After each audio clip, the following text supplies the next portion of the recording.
Assalamualaikum warahmatullahi wabarakatuh. Nama saya Nasya Andini Nur Sabani, NIM 1803701. Saya akan mempresentasikan tentang jalur belajar mengajar untuk geometri, berpikir, dan tata ruang. Mari kita lihat. Nungguin ya.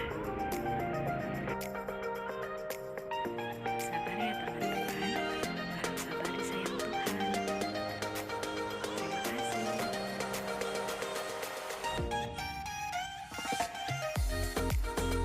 Sebentar lagi. Ayo semangat. Dan jangan menyerah. Ayo teman-teman, mari kita bahas.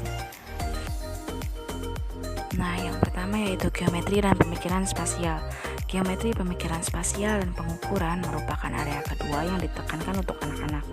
Matematikawan Belanda Hans Freudenthal menyatakan bahwa geometri dan pemikiran spasial adalah penting karena geometri menangkap ruang.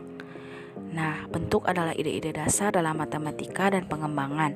Di luar matematika, bentuk adalah cara dasar anak-anak mempelajari nama-nama benda dan memperhatikan bentuk-bentuk benda. Memfasilitasi pembelajaran itu, anak-anak cenderung bergerak melalui level yang berbeda dalam berpikir ketika mereka belajar tentang bentuk-bentuk geometris. Anak memiliki kemampuan bawaan dan implisit untuk mengenali dan mencocokkan bentuk dalam geometri.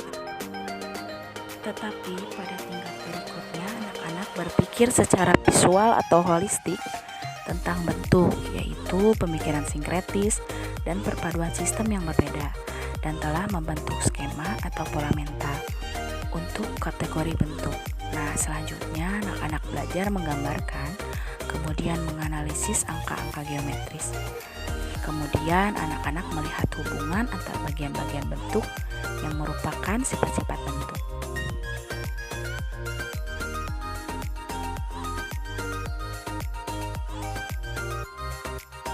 Beberapa dekade yang lalu, Pusson dan Murray melaporkan bahwa pada usia 3 tahun, lebih dari 60% anak-anak dapat menyebutkan nama lingkaran, kotak, dan segitiga. Sedangkan baru-baru ini, Klein, Starkey, dan Wakely melaporkan akurasi penamaan bentuk anak usia 5 tahun sebagai lingkaran 85%, kuadrat 78%, segitiga 80%, dan persegi panjang 40%. Dalam studi kedua, anak-anak usia 3 hingga 6 tahun mengurutkan berbagai bentuk yang dapat dimanipulasi. Karakteristik tertentu yang tidak relevan secara sistematis mempengaruhi kategorisasi anak, kemiringan, aspek rasio, dan situasi tertentu seperti dengan manipulatif ini, orientasi memiliki efek paling kecil. Sebagian besar anak-anak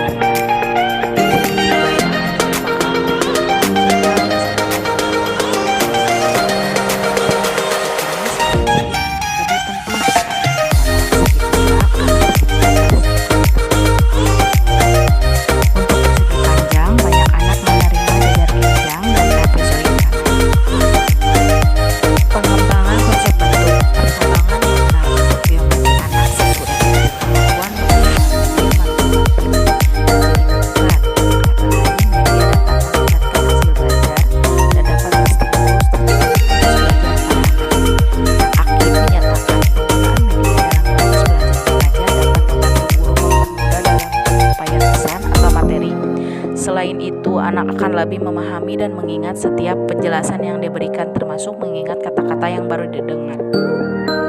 Pemikiran spasial mencakup 2 kemampuan utama, yaitu orientasi spasial dan visualisasi citra spasial. Kompetensi penting lainnya termasuk mengetahui bagaimana merepresentasikan ide spasial dan bagaimana serta kapan menerapkan kemampuan tersebut dalam menyelesaikan masalah.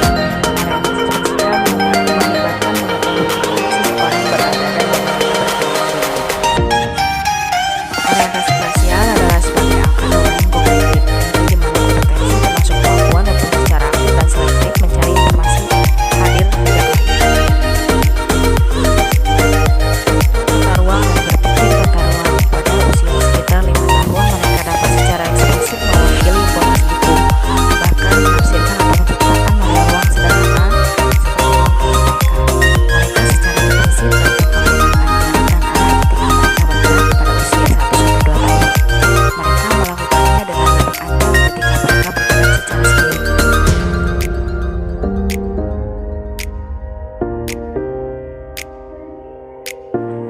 Pada tahun-tahun awal, anak-anak juga dapat belajar menganalisis apa yang perlu didengar orang lain untuk mengikuti rute melalui ruang. Pembelajaran semacam itu tergantung pada pengalaman yang relevan, termasuk bahasa. Belajar dan menggunakan terminologi spasial dapat mempengaruhi kompetensi spasial. Misalnya, mengajar anak-anak prasekolah istilah spasial kiri dan kanan membantu mereka mengatur ulang diri mereka lebih sukses. Anak-anak juga dapat mulai membangun representasi mental dari lingkungan spasial mereka. Visualisasi dan pencitraan spasial. Visualisasi spasial adalah memahami dan melakukan hal-hal dari objek 2D dan 3D.